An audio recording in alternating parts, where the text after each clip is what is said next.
Agar yer yuzida mog'or butunlay yo'qolsa nima bo'ladi? Avvaliga hamma xursand bo'ladi. Non mog'orlamaydi, mevalar buzilmaydi, devor qoraymaydi. Mog'or uyimizning dushmani va kasallik manbai. Lekin tabiatda u bo'lmasa, bir necha yildan keyin haqiqiy halokat boshlanadi. Mog'orsiz biz butunlay chiqindiga botib qolgan bo'lardik. Chunki mog'orsiz qurigan daraxtlar, o'simliklar, to'kilgan barglar va boshqa organik qoldiqlar parchalanishi keskin sekinlashar edi. Mog'or zamburug'lari tabiatdagi asosiy parchalovchi hisoblanadi.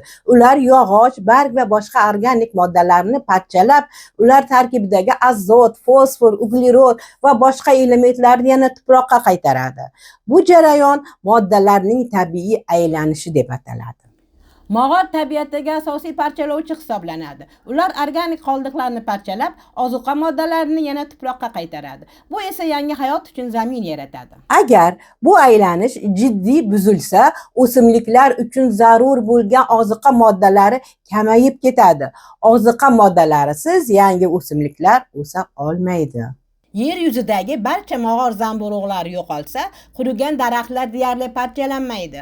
Ozuqa moddalari tuproqqa qaytmaydi. Yosh nihollar zarur ozuqani topolmay quriy boshlaydi. Mog'or yo'qolsa, butun ekotizm ishdan chiqishi mumkin.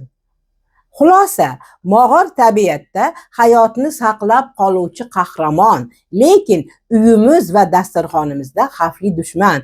Uni tabiatda o'z holiga qo'yamiz, uyimizdan esa quvamiz.